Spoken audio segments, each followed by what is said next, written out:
Shalom, saudara-saudara yang dikasihi oleh Tuhan Yesus Kristus. Semoga kita semua berada dalam keadaan sehat dan memiliki damai sejahtera Kristus di dalam hati kita. Sebelum kita memulai renungan ini, mari kita sama-sama berdoa. Tuhan Allah kami yang menciptakan langit dan bumi beserta isinya, terpujilah nama-Mu Tuhan. Kami datang ke hadirat-Mu pagi ini, kami mengucap syukur buat hari yang baru yang Engkau berikan bagi kami.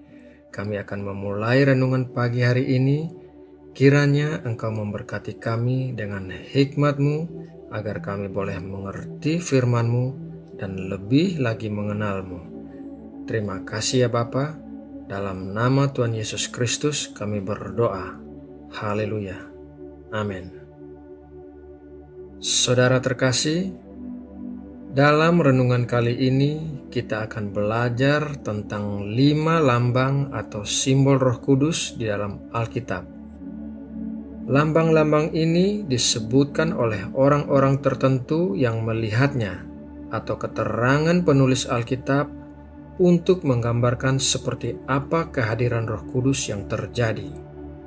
Mari kita lihat lambang yang pertama, yaitu burung merpati. Di dalam Matius 3 ayat 16 berkata, "Sesudah dibaptis, Yesus segera keluar dari air, dan pada waktu itu juga langit terbuka, dan ia melihat Roh Allah seperti burung merpati turun ke atasnya." Burung merpati adalah lambang yang paling sering digunakan untuk menggambarkan Roh Kudus, karena burung merpati adalah burung yang identik dengan perdamaian, ketulusan, kelembutan, sama seperti pribadi Roh Kudus. Itulah sebabnya Paulus berkata untuk tidak mendukakan Roh Kudus, karena Roh Kudus adalah pribadi yang lembut. Mari kita baca dalam Efesus 4 ayat 30. Demikian bunyinya. "Dan janganlah kamu mendukakan Roh Kudus Allah yang telah memeteraikan kamu menjelang hari penyelamatan." Lambang Roh Kudus yang kedua yaitu air. Yohanes 7 ayat 37-39. "Dan pada hari terakhir, yaitu pada puncak perayaan itu, Yesus berdiri dan berseru, 'Barang siapa haus, baiklah ia datang kepadaku dan minum. Barang siapa percaya kepadaku, seperti yang dikatakan oleh kitab suci, dari dalam hatinya akan mengalir aliran-aliran air hidup.' Yang dimaksudnya ialah Roh yang akan diterima oleh mereka yang percaya kepadanya. Sebab Roh itu belum datang, karena Yesus belum dimuliakan. Roh Kudus digambarkan sebagai aliran air hidup yang mengalir dari hati orang percaya. Sesungguhnya Roh Kuduslah yang menginspirasi penulis-penulis Alkitab, sehingga Roh Kudus mengerti seluruh isi Alkitab. Itulah sebabnya ketika kita membaca Alkitab, kita memerlukan penerangan dari Roh Kudus mengenai firman yang sedang kita baca. Roh Kudus akan mengalirkan kebenaran-kebenaran Allah seperti aliran hidup yang tidak ada habisnya. Lambang Roh Kudus yang ketiga yaitu angin. Di dalam Kisah Para Rasul 2 ayat 2 dikatakan, "Tiba-tiba turunlah dari langit suatu bunyi seperti tiupan angin keras yang memenuhi seluruh rumah di mana mereka duduk." Dalam ayat yang kita baca tersebut, kehadiran Roh Kudus pada hari Pentakosta digambarkan sebagai tiupan angin yang keras.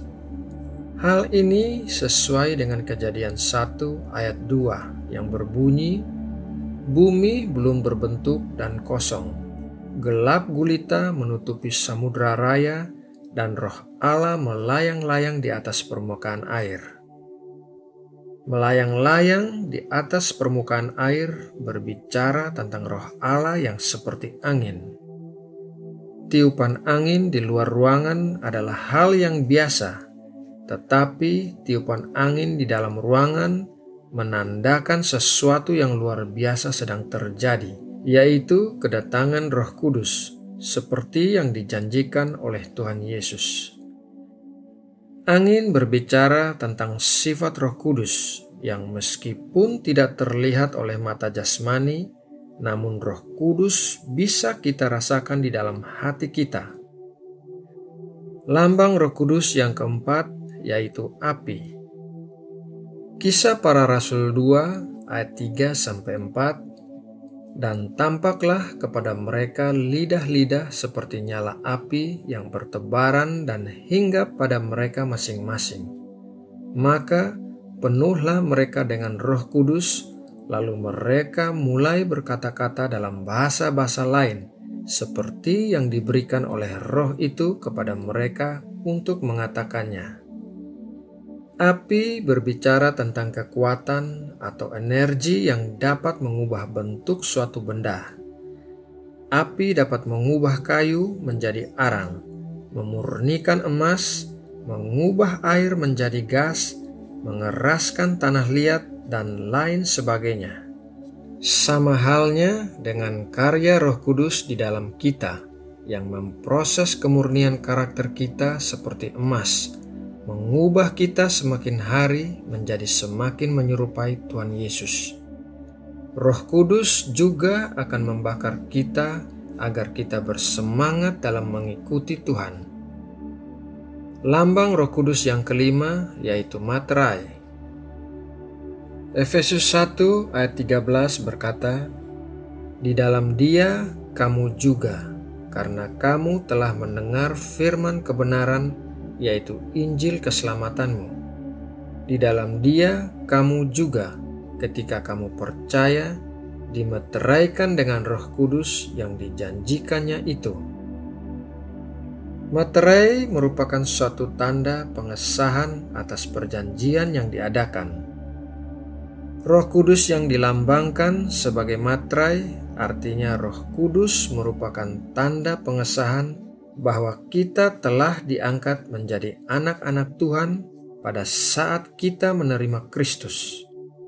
Dengan adanya Roh Kudus yang diberikan kepada kita sebagai materai, kita bisa yakin bahwa Allah Bapa pasti menepati janji-janjinya kepada kita.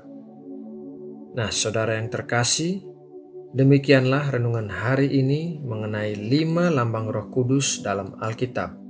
Semoga dapat menambah pengetahuan kita tentang firman Tuhan. Mari kita berdoa untuk menutup renungan ini.